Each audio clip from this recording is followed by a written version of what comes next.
مرحبا بكل مستمعينا، ما زلنا مواصلين في برنامجكم ستارت اب. نواصلوا مع ايثان ويبستر في المباشر من ستارت اب جينوم، وحاضره معنا ايضا في المباشر السيده جيهان لطيفي من ستارت اب جينوم.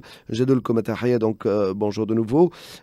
Alors on va enchaîner sur il y a cet indicateur que vous avez utilisé un peu plus tôt dans la conversation, qui était celui des salaires, hein, des ingénieurs, soft engineer salary, dans le rapport, qui est de 7 000 $ en Tunisie, et la moyenne mondiale, elle est de 46 000 $. Et vous voyez ça comme un atout, probablement. C'est vrai qu'il y a peut-être un petit peu moins d'argent levé en fonction des différents rounds, bien évidemment, des différents niveaux, mais à comparer bien évidemment à la moyenne mondiale. Mais la Tunisie compense du coup largement avec des coûts inférieurs en matière de talent. C'est ce que vous évoquiez tout à l'heure.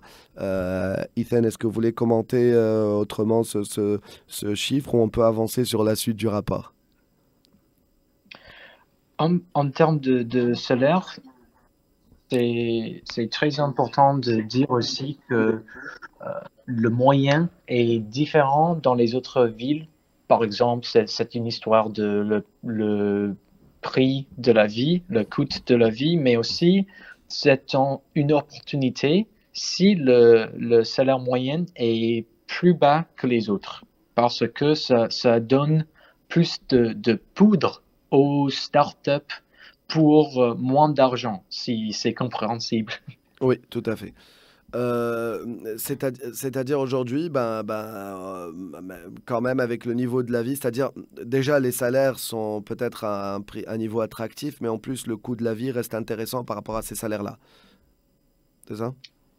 Oui, par exemple, si je fais la comparaison entre Berlin, où je suis, et la Tunisie, le prix de la vie à Berlin est plus. Donc, si je suis fondateur, je dois payer plus pour d'avoir plus des emplois en ingénieur, et je dois lever plus des fonds pour avoir le même taille d'équipe.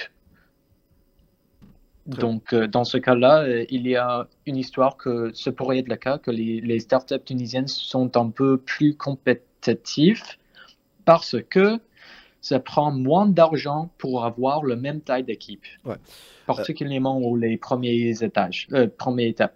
Voilà. في المراحل الأولى من حياة مؤسسة ناجحة، معناتها يقول أنه القدرة التنافسية متاع المؤسسات الناشئة التونسية خير بياسر من عديد ليزيكو سيستيم الآخرين، لأنه ينجم يكون عنده فريق أكبر، دونك يخدم خير بروبابلمون على المنتوج متاعه بكلفة أقل. Pour avancer, alors, vous parlez dans le rapport aussi de ce que vous appelez le early stage funding growth, c'est-à-dire la croissance du financement ou des levées en early stage. Et là, vous avez un indicateur assez spécifique à cette catégorie. Vous faites de 1 à 10, et la Tunisie, c'est 9. C'est quoi? Oui, 9 dans cette catégorie-là, ça veut dire que la croissance de levée de fonds à Tunisie est très forte. Et pour nous, c'est un regard à l'histoire, on peut dire. Par exemple, en 2019, il y avait un certain numéro de levée de fonds, et maintenant, le même numéro, le même numéro de levée de fonds est vachement plus haut. Par exemple, c'est entre 2018 et maintenant, le numéro de levée de fonds en Tunisie, en early stage, c'est 3 fois plus. Et c'est pour ça que la Tunisie mérite 9 dans cette catégorie. Ça veut dire qu'il y a plus des fondateurs qui méritent et qui peuvent lever le fonds. Et les fondateurs savent que ce n'est pas facile à faire. Il faut convaincre les gens d'investir et de vous donner l'argent. et ce n'est pas facile à faire. Alors, ça c'est par rapport à cet indicateur. Donc, vous disiez, c'est de bon augure, hein. Quand c'est 9, ça veut dire qu'il y a énormément de confiance en la croissance de cet écosystème. On est bien d'accord. Parce que le 10, c'est le highest. Donc, on a 9 sur 10, quoi, en gros. C'est ça, c'est ça. Voilà. هذا بالنسبة دونك للنمو معناتها في بالنسبة للتمويل في المراحل الأولى. دونك تونس عندها 9/10 معناتها هذايا العدد لانوت اتريبيوي للايكو سيستيم التونسي. de façon حكينا بأكثر تفصيل بك على الايرلي ستيج فاندينغ. حبيت نسأل الآن على التوتال في سي فاندينغ في تونس. On va avancer sur le chiffre aujourd'hui de tous les VC funding en Tunisie. On est à 81 millions de dollars, alors que dans le monde, c'est moyenne, ou en tout cas dans le monde, c'est 6,6 milliards de dollars. Comment vous lisez le 81 millions de dollars et comment vous le comparez à ce qui se fait dans le monde? Oui. Alors, pour la Tunisie, le total de 80 millions de dollars est très bien. Ça inclut les levées de fonds dans les, par exemple, Series B, Series C, etc., etc. Mais en même temps, il faut admettre que les levées de fonds plus tard sont particulièrement pour les startups plus matures, pour les startups plus grands, et ça prend du temps d'arriver au niveau de l'écosystème, d'avoir assez de startups de ce niveau-là, d'avoir l'opportunité de lever les grands ronds de fonds, genre 100 000 dollars par exemple. Et le moyenne mondial est très large parce qu'il y a quelques écosystèmes mondialement avec beaucoup d'investissements. Silicon Valley, New York, Londres, Singapour par exemple. Donc dans ce cas-là, le moyenne, ça a l'air vachement plus large que la Tunisie, mais quand on voit le cadre des écosystèmes un peu plus jeunes, ça veut dire qu'en fait, ce n'est pas grave pour la Tunisie. Et voyons voir s'il y a plus des levées de fonds late stage pour Tunisie dans l'avenir. D'accord. Alors كيف دونك متفائل على الاخر هو كي نشوفوا التوتال في سي فاندينغ تاع 81 مليون دولار، رغم مقارنة معناتها بالأرقام في العالم اللي هي تعتبر كبيرة ياسر. Juste pour résumer, on a un petit mot, Ethan, par rapport à vous, vous êtes optimiste. Quelle est votre plus grande motivation, en tout cas la motivation de cet optimisme par rapport au VC funding en Tunisie? Oui, je suis optimiste pour la Tunisie en termes de VC funding pour quelques raisons. L'un est que nous avons travaillé avec des autres écosystèmes mondialement et la situation est un peu plus difficile pour lever de fonds. De temps en temps, c'est parce que le système légal ou le gouvernement n'est pas au courant que les startups sont importants, que les startups méritent des lois particulières pour eux, d'avoir plus de réussite pour les startups. Mais en Tunisie, le gouvernement est là. Il y a beaucoup de parties intéressées dans la réussite de le secteur innovatif. Donc, pour ça, nous sommes optimistes. Il y a maintenant la première génération des fondateurs, fondateuses avec les habilités très importantes pour mériter le levée de fonds. Nous avons vu qu'il y a des fondateurs qui sont en train de lever Series A, des grands levées de fonds seed aussi. Ça veut dire qu'il y a une chance, il y a une opportunité dans l'avenir pour ce même fondateur, fondateuse, continuer leur croissance. Très bien, alors, je traduis rapidement et je rebondis sur une question sur les licornes. Alors هو متفائل على الاخر بالنسبه للتمويل معناتها الفي سي فاندنج، يقول لي انه ليكو سيستيم تاريخه ليكو سيستيم معناتها مبني بالصحيح. معناتها الناشطين في الايكو سيستيم هذايا لونجاجمون الكبير نتاع الحكومه يقول والدعم الموجود، وعندنا اون بليس نشوفوا الجينيراسيون الاولى نتاع دي فونداتور وصلوا ماتوريتي اللي تخليهم يعملوا، نشوفوا اكثر واكثر قاعدين في دي لوفي دو فون سيريا معناتها مهمين. دونك هذا الكل يخليه يكون متفائل با فورسيمون بالرقم في حد ذاته ولكن مستقبل لي لوفي في سي فاند في تونس. Alors je profite, je rebondis, toujours pas de licorne en Tunisie. Est-ce que la licorne est un indicateur important aujourd'hui? En quoi c'est très important? Et puis qu'est-ce qui ferait que la Tunisie puisse avoir sa première licorne aujourd'hui? Oui, pour nous, les licornes sont importants parce que c'est une signe que l'écosystème est assez mature. D'ailleurs, vous le mettez, hein, donc nombre de licornes en Tunisie 0 et vous mettez la moyenne mondiale, elle est de 4, voilà. Oui, c'est ça. Et c'est important, mais c'est important aussi de regarder l'écosystème en termes de maturité.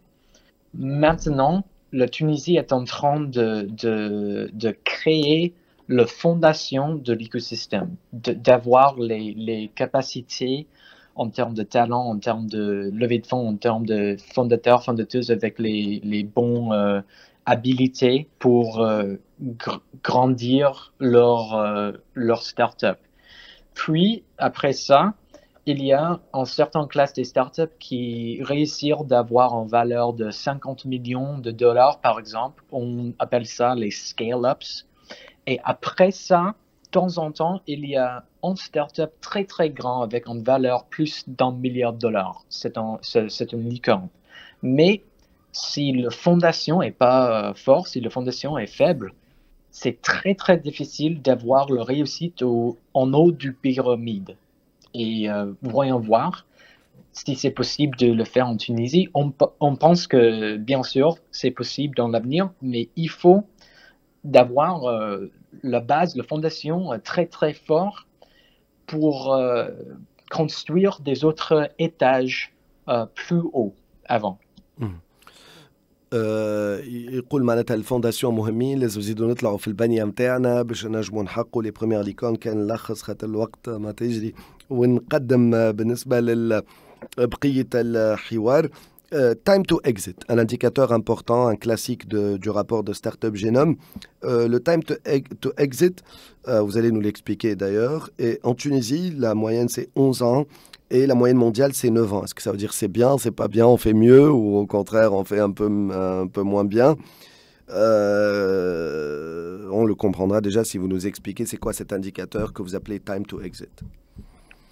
Oui, c'est le temps entre la création, la fondation d'un startup et le moment où le startup est vendu ou IPO, ça devient public, par exemple. Donc ça soit listé sur la bourse. Ça prend plus de temps de faire un exit qu'avant. Par exemple, en 2012, il y avait beaucoup de startups e-commerce, par exemple, et ça prenait 5, 6, 7 ans pour faire un exit. Mais maintenant, il y a des autres startups avec des business models un peu plus compliqués.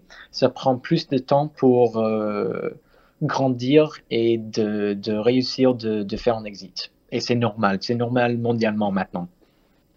Très bien. Ça c'est par rapport à ce voilà donc معناتها من لحظة إخلاق ستارت اب حتى لين تتباع أو ما كانت الطريقة معناتها أو تمشي بالبورصة أو غيره. المعدل في تونس 11 سنة، يقول معدل محترم معناتها اليوم مقارنة بالمعدل العالمي 9 سنين. Vous opterez plus pour des durées d'exit plus longues ou plus courtes, Ethan? Ça dépend. C'est difficile à dire. S'il y a une start-up dans le secteur de biologie... Ça, c'est clair que c'est plus long, les exits, oui, c'est vrai. C'est ça. Mais la valeur pourrait être plus grand. Et c'est possible de faire un secteur très fort en termes de biologie, par exemple. Dans ce cas-là, ce n'est pas très important que ça prend 11 ans de faire un exit, par exemple. Mmh. Mais est-ce qu'on encourage l'exit pour l'entrepreneur? Parce que beaucoup d'entrepreneurs pensent, voilà, c'est mon entreprise, j'y reste toute ma vie. est-ce que, voilà, c'est juste, ça c'est peut-être un avis, peut-être même personnel ou de par votre expertise, mais vous pouvez vous exprimer peut-être sur cette question parce que on y pense tout le temps. On voit au contraire d'autres entrepreneurs qui développent rapidement 3 4 ans et ils vendent et ils refont un autre truc et deviennent serial entrepreneurs. Donc voilà, est-ce que il y a une bonne moyenne pour ça? Est-ce qu'il y a des conseils sur ça? Est-ce que plutôt on conseille de rester un certain nombre d'années ou au contraire il faut passer rapidement à autre chose, développer, réussir, vendre et recommencer et même si on échoue aussi, c'est recommencer. Oui, c'est une bonne question. Nous avons vu cette conversation plusieurs fois mondialement.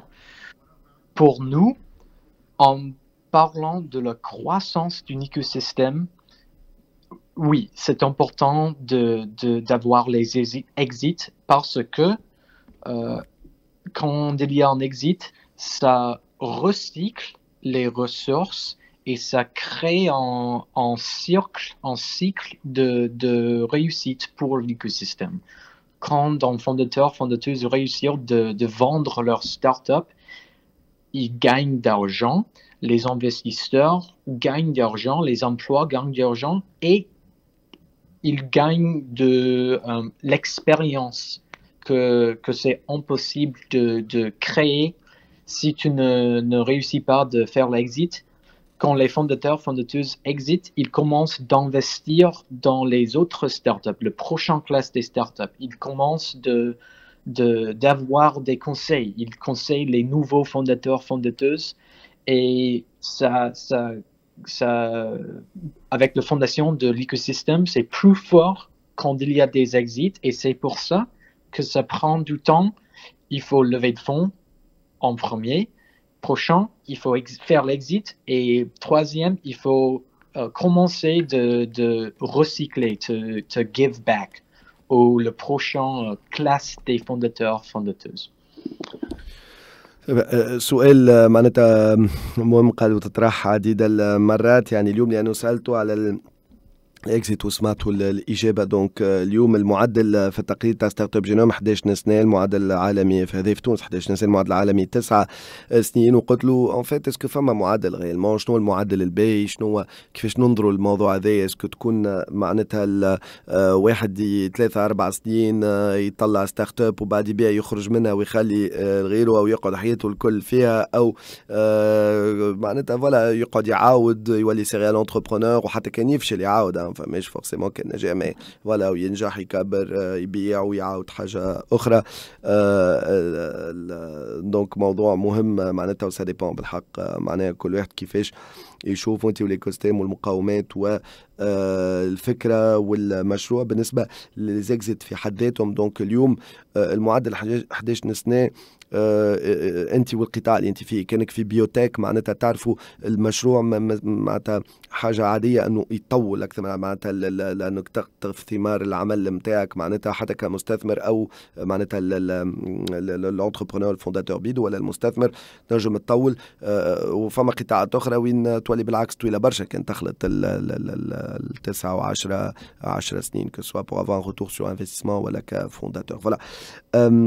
Alors, le montant, pour continuer donc Startup Genome à Ethan Webster, le montant des exits aujourd'hui en Tunisie, c'est une moyenne de 28 millions enfin le montant, pardon, c'est pas une moyenne, c'est 28 millions de dollars, alors que dans le monde, c'est 11,3 milliards de dollars. Ça, c'est sur la période 2018-2022. Comment vous voyez ça, Ethan? Oui.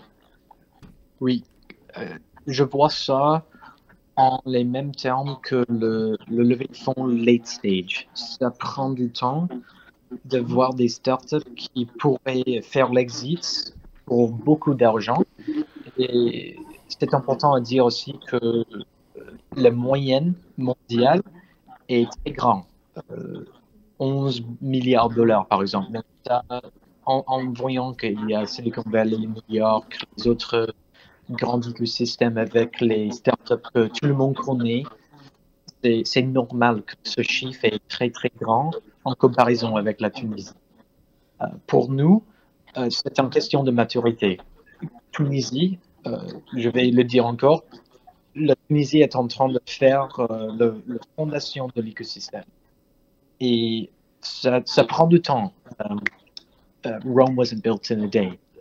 Et quand il y a une fondation très forte, ça pourrait être le cas que dans l'avenir, il va être plus des exits, plus d'argent, et le cycle va continuer de grandir pour la croissance de l'écosystème. Mais maintenant, nous avons vu que 28 millions de dollars en termes des exits. Mais nous sommes optimistes quand même parce que les chiffres montrent qu'il y a une opportunité pour la Tunisie d'avoir plus des exits, plus de croissance dans l'avenir. Très bien. Alors بالنسبه للاكسيت اماونت معناتها يقول انت والايكو سيستيم معناتها ما نجموش سي فري كي بيجيو يقلبوا ديكو سيستيم كبار سي اون كيستيون دو ماتوريتي نتاع الايكو سيستيم ولكن هذايا ماهوش معناتها نقطه ضعف ماهيش معناتها حاجه خايبه بالنسبه للايكو سيستيم انتربرونيال التونسي. Ethan Webster, vous êtes assez optimiste pour l'écosystème tunisien. On va en parler dans quelques instants pour clôturer par rapport au secteur prometteur. Mais allez, juste je termine encore un petit indicateur en lien avec les exits. Donc,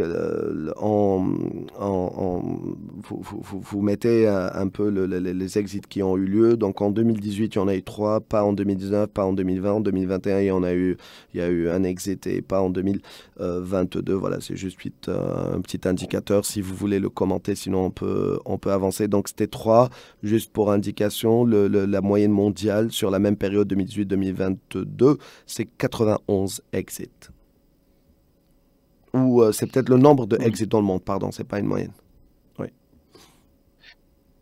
Oui, on peut continuer avec les secteurs si vous voulez. Très bien.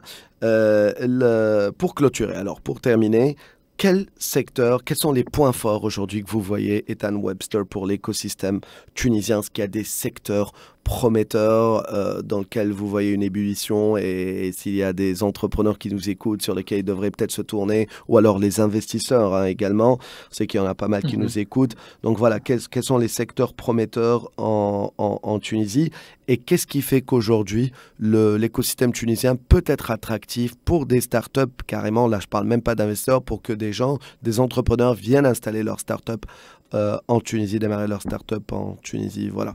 Deux questions pour terminer. Oui, pour la Tunisie, les secteurs prometteurs, c'est un mélange entre la tendance mondiale actuelle et la présence des investissements dans certains domaines particuliers. Pour la Tunisie, ça veut dire que pour nous avons vu quelques secteurs prometteurs, par exemple l'IA. Bien sûr, c'est le hot topic mondialement maintenant, et nous avons vu les investissements, le focus tunisien dans ce domaine aussi. Pour nous, c'est le mélange entre ces deux faits, que ce pourrait être le cas, que l'IA va être très important, très fort comme secteur dans l'avenir pour la Tunisie. Aussi, Blue Economy, Green Tech pour la mer. Bien sûr, aussi, il y a beaucoup de focus en ces jours pour avoir plus de la technologie verte. Il y a beaucoup d'investissements des organisations internationales pour être capable d'être plus... protéger l'environnement, et la situation tunisienne est bien pour profiter de ce focus en termes de Blue Economy. Et le dernier que nous avons vu comme secteur prometteur pour la Tunisie est le Life Sciences, la biologie. Il y a en lien en secteur normal, le secteur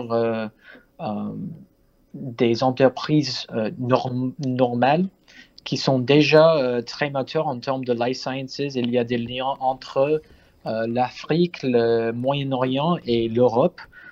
Et ça pourrait être très intéressant, très facile pour les startups tunisiennes dans ce secteur de profiter de les liens qui sont déjà là dans ce secteur. D'accord. Alors, ce que j'essaie de traduire rapidement اللي كان يقول فيه إذن دونك سألته أنا على مستقبل على شنو هما القطاعات الواعدة في تونس، وسألته أيضا على شنو هو الأسباب اللي تخلي ستارت اب جلسة صالونية. مازال ما جاوبش، نرجع عليها. بالنسبة للجزء الأول القطاعات الواعدة يحكي على الذكاء الاصطناعي، على البيج داتا، على الديب تك معناتها اليوم. دايوغ تونس عندها معناتها خطة كاملة 2020 2023 اللي فيها استثمارات معناتها في الذكاء الاصطناعي والبحث العلمي، وأيضا معناتها تطوير القوانين إلى آخره. نذكروا اي هاك تونيزيا في 2022 اللي صار من وقتها في ماشين ليرنينج تشالنج إلى آخره. واليوم معناتها تعرفوا افيك لي فين ستادي إلى آخره. تكلم على العلم معناتها العلوم، أيضا نتكلم على كل ما هو بيوتك والبلو ايكونومي، قال الاقتصاد الازرق مهم ياسر. Pour terminer, alors l'autre partie de ma question, Ethan Webster, qu'est-ce qui ferait qu'un investisseur regarderait l'écosystème tunisien, les startups tunisiennes, mais également qu'est-ce qui ferait que carrément un entrepreneur installerait son projet ici, qu'il soit tunisien ou pas, hein, bien évidemment, donc qui lancerait sa startup ici? Quels sont les points forts en gros, et s'il y a des points faibles aussi ou des points à améliorer, quels seraient ces points pour l'écosystème? On termine avec cette question. Pourquoi les investisseurs devraient investir en Tunisie, ou pourquoi les gens devraient créer des startups en Tunisie? Il y a plusieurs raisons pour ça. Par exemple, il y a le standard, la puissance de la loi, de le Startup Act. Il y a la présence des programmes pour aider les start-upers pour commencer leur start-up et d'être plus capables pour la croissance. Donc, bien sûr que dans la région, la Tunisie est très forte dans ces points. Les faiblesses, on peut dire que pour les investisseurs, il n'y a pas la première classe des grandes réussites, et les investisseurs, ils aiment voir qu'il n'y a pas beaucoup de risques, et ils aiment bien voir la preuve que ce pourrait être possible pour les startups d'avoir les grandes réussites, d'avoir les grands exits. Donc pour nous, c'est une question du temps. Et quand on voit dans l'avenir, ça pourrait être le cas qu'il y a une startup tunisienne qui est licorne, par exemple, ou qui a réussi de grandir en certaine taille, très intéressé pour la communauté investisseur. Ça pourrait changer l'environnement complètement. Donc, voyons voir si ça pourrait être le cas dans l'avenir proche. Mais en même temps, il y a beaucoup des points forts pour les start-upers, et pourquoi c'est bénéficiel, les bénéfices de fonder, de créer les startups en Tunisie. Point amélioré peut-être, s'il y a un point amélioré.